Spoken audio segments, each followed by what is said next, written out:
apparently it was Google who called my dad, wanted to get into his computer to correct the problem and needed his login and his passwords and all this stuff. And he was just freely giving him all this information. Scammers be scamming. They scam us, they scam our parents, and we have got to have conversations with our aging parents so that they don't get taken advantage of, that their bank accounts aren't compromised, that their computers aren't compromised. That is what we are talking about today. I'm Allison Newland. I'm the broker owner of Platinum Properties of Florida in the greater Tampa area, and I am here with Julie Cook of Generational Transitions and Nikki Flynn of Elite Preparation Services. And we're talking about how to help Gen Xers navigate their aging parents' senior years, and specifically talking about the scams that are out there. Nikki, continue on with what happened with your stepdad. I'm not sure which one. It was your stepdad, right? So he's opening up a Google thing, and then yeah, it's beeping and screaming and yelling at him. And so it says to call this number. It's Microsoft or Google's phone number. And he calls it, and it's a very non-English speaking person, and tells him his name is Mark or some generic name, and asks for all his credentials, asks for his login information, his password information, starts going through all his things. He doesn't know any better. He doesn't use a password keeper. So everything is saved on his computer. And now this person has access to everything. So I quickly realized what happened. I turned off the computer because whatever he had done, he had embedded into the computer, and had to go through and notify all his credit cards, all his banks, change all his username and passwords, let them all know that he was hacked. And then I also had to get out of his email address and create a whole new email address. And to be able to try to explain to somebody who did not grow up with computers why you can't use your old email address anymore, but it's still a username when you log into some websites, has been a struggle still to this day, and it's been over 5 years. Wow. Yeah. But can't I go in it now? It's safe now. No, it's not. No, that's what they call the imposter scam. They'll use text, calls, emails. Scammers are pretending to be a company like, for instance, USAA Insurance. I'm looking at something I got from a real thing I got from USAA, but it comes from an official looking phone number or an email address. And they say that there's an account issue, and they ask you for personal details. And most legitimate companies will not contact you by phone to, hey, if somebody ever calls me and says, oh, hey, we need to verify your social security number, or I don't even think that's private anymore, honestly, or we need to verify your credit card number. Yeah. So imposters, they need to know not to do that, and having that kind of conversation with our parents.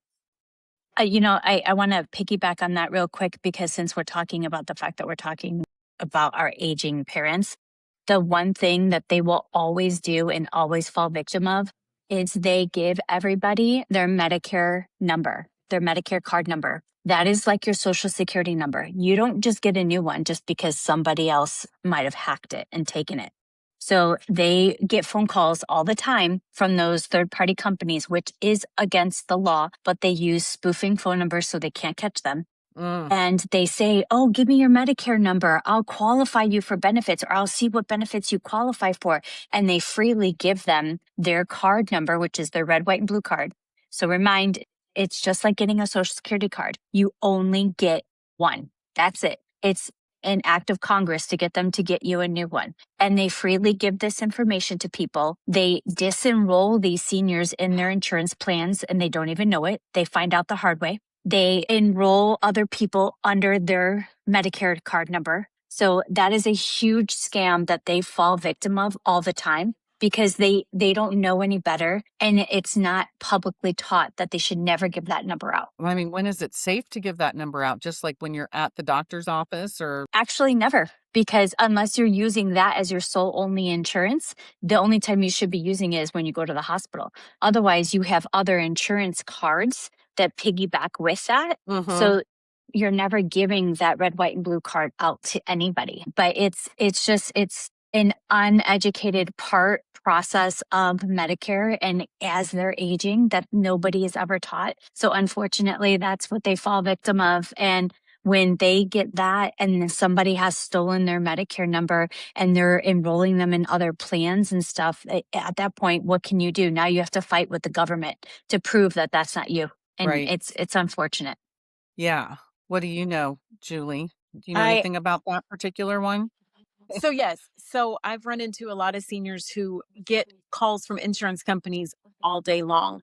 And so they're prone to take those calls and they get sold on the fact that we offer a better deal, we have these benefits, and so they change plans. Maybe not so much a scam, they might be legitimate, but I've had people who had great coverage who gave that all away on, we have this, we're going to give you a $50 gift card or something. Yep. It's the freebies. It's That's the what does it. freebies. Yes. And so so I think educating your family members on the fact that don't just take something over the phone, ask for information in writing so you can compare. If they're trying to rush you to make a decision over the phone, that's a good reason to not make that decision, because there's a reason they're trying to push you to do it right now, right now. Yeah. But before we did one of these calls the other day, I got a call from the person had a beautiful, very like handsome, masculine, like singer type voice. Like he was really, it was a sexy voice, man. And he goes, "This is Sergeant so-and-so from Pasco County," which is the county in which I reside. And he said, "You missed a court date and the honorable such and such judge is going to hold you in contempt." And I knew what was going to happen next because I've heard about this scam. They say you're going to be held in contempt because you didn't show up for jury duty or something like that. And then, but if you pay us $50 or $100 right now, then it'll be removed and you'll be excused. And so I started to laugh at him, and I said, I don't know who you think you're, talking to here, but nice try, sir. And it caught him off guard because, he said, "What do you mean? Like I'm a sergeant so somebody can that's their whole job, is to scam people out of money." And I said no, but the next person might say yes, and the next person, and they're going to keep going. All they have to do to have like a good living is have 5 to 10 people say yes a day for 100 smackers, right? Yeah. I've seen that happen a lot Mhm. with utilities too. They'll call, Mhm. say, if you don't pay right now, your electric is getting ready to be turned off. It's the middle of summer, it's 90 plus degrees, and they'll pay over the phone. And what's interesting is sometimes they'll ask for the payment via gift card information, just odd things like that, that maybe we would be like, no. But seniors are like, No. "Oh yeah, I can do that." Or they'll go to Walmart and send money. And so I think the biggest thing to let your senior parent know is, if something sounds off, if someone calls and demands for you to do something right then, that's a good reason to hang up and call that company directly. Utility, insurance, the sheriff's office, whatever it is, call them directly. Don't do anything. What about the Venmo scam? So the Venmo scam is you get the message from you get a deposit into your Venmo account from somebody you don't know, and you're like, "Oh my gosh, somebody gave me $1,000," or maybe they give you $100. It doesn't matter the amount. Then you get a message and says, "Oh my gosh, I am so sorry that I accidentally sent you this money. Would you send it back to me?" And the person says, "Okay, sure. It's not my money. I'll send it back to you." And then later you find out that what they did was they put money into your account with like a stolen credit card, right? And then you give them back that money, and but the credit card company comes after you and says that money was never yours to begin with because it was a stolen credit card and we're taking it out. So you're out the money. Like you thought you were doing something nice by giving the mistake person their money back, but somehow the way it works is that you're literally out the money. So don't ever do that. Say no and keep it because it'll be taken out. Yeah. Anyways. I just had this week, my debit card got scammed. And I've had this happen No. twice now, where it comes across. That's why as we're talking about ways to help protect your family, if they're app savvy, have them get a bank app so they can see charges on a regular basis. I know, like, my dad and stepmom, they still wait for their monthly bank statement to come in and they reconcile that. But at that point, somebody, so they tapped my account for $2. And this has happened before where as soon as it approves, now they're going to go in and try and tap me for $200. They just need to see if that card works. And so as soon as the $2 came through, I reached out to the bank. Bank said, yes, this appears to be fraudulent. They shut down my card. It's a pain, but it saved the next charge, which from experience, I knew was coming. So I think that's something to let your seniors that you love be aware of, that they need to check their bank account on a regular basis, not just once a month, because once a month, something crazy could happen by the time you get that information. Well, and sometimes you forget. I look at my statements for my business account and I was like, what was that charge? Because it's not, sometimes I'll buy like different software or something, like the software we're using to do this on it. And, you know, it's called Riverside, but it might come across as something else. And now I have a charge on my credit card and I'm like, what is that $150 or whatever? I can't remember because it was 25 days ago or when I'm reconciling with QuickBooks. You know, I'm not, well, maybe I technically am very close to a senior citizen, but I don't consider myself old, darn it.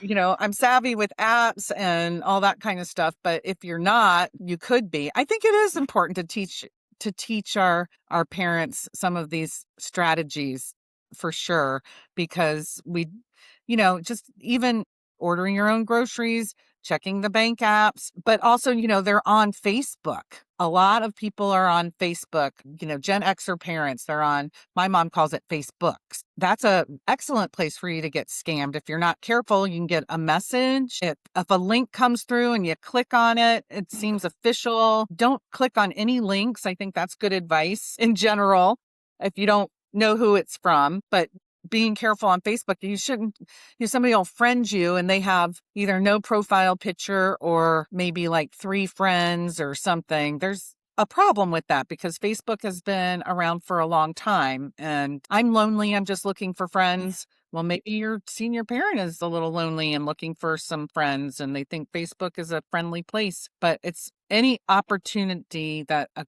scammer can have. Like there's even the pet one. Now, probably seniors aren't necessarily out there getting new pets, but like, have you seen the one where the scammer uses your love for pets to trick you into paying for an animal that does not exist?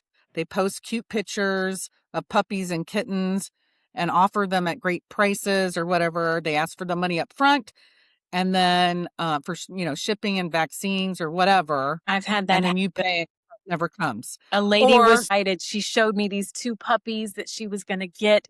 She was moving into a senior living community and these were going to be her companions. She had named them. She had paid for them and they did not exist. And I kept saying, have you followed through? No, this is a legitimate company. And total scam. Well, I'm surprised to hear that you knew somebody that fell for that. If that's so sad. It's so sad. So that people can, because they just wanted a for money for companion. anything. Yeah. Mm-hmm. Yeah. Well, and then people want to help. They want to donate to causes. So you have to be careful that it's a legit organization, like even the rescue organizations. And I don't know how I do know how you can find out if organizations are legit. And so I guess the conversation is, you know, with your, you know, just don't give anybody any money for anything. I see it sounds like you're treating them like a baby, but they're trying to protect them at the same time. Did you see? Okay, so you guys, here's this other one I just saw recently. You know, when you go onto a website and then you get that crazy like CAPTCHA thing with, you know, pick out all the things that are bikes, right? Yes. Okay. So now there's a new one out there and it tells you click, you know, control or period, doodad, this, that. And you're just like, oh, this is the new CAPTCHA. So you're typing it in. And what you're typing in is a secret code to allow the people on the other end of the world somewhere access into your computer. Oh, I haven't heard of that. Yes, it was on the news, I believe. I might have saved the article. If I find that article, I'll put it in the description below. And I'll also put this really handy thing. And these are links. Sorry. So I'm saying don't click on links from strangers, but you can even go to usaa.com and search like security, identity, security, because this is like just not a login page. It's just talking about, different scams and stuff. You can type in things into your computer. You can look at a link and type in something similar to that without all the extra stuff to get to a website to see if it's even legitimate. But like News Channel 8, for example, that's going to be legitimate. But we'll put a couple of links in the description below. We're not trying to scam you. Oh, and the IRS, we just got done with April 15th. Mm-hmm. People have extended their returns in many cases. So, there's a second tax season in September and October, but the IRS will never, ever, ever, ever, ever call you. And if you call them, you might be on hold for a very long time. But like they do all of their correspondence via mail. Not email, but mail. So if you ever get any type of, you owe this to the IRS and you owe it today from a phone call, that's a scam. Yeah. There was one, I'm trying to think recently, because I'm with you, Allison. I'm getting older, but I don't consider myself a senior yet, that I was but I was concerned about, like, it was something legitimate. And then the more they talked, I had to remind myself, wait a minute, this doesn't seem right. Or I can call the company legitimately and make sure this is, and it turned out to be a total scam. The other thing too, I know it turned out to be a scam? Turned out to be a scam, fully, because they call. I mean, y'all know this. They'll call and they'll get you stressed out about something that has to be dealt with right away because there's an issue. And so your mind is just racing. And then the more they talk, the more like my brain kicked in, like, wait a minute. If that's the case, I'm going to call the company legitimately and get this, resolved. And it turned out to be a scam. The other thing that I've seen lately that I'm sure y'all have seen are tolls. Getting text messages about tolls and things like that you need to address. And it seems so easy to be like, oh, I ran a toll, let me just pay it. Because you don't remember if you're on a toll road or not.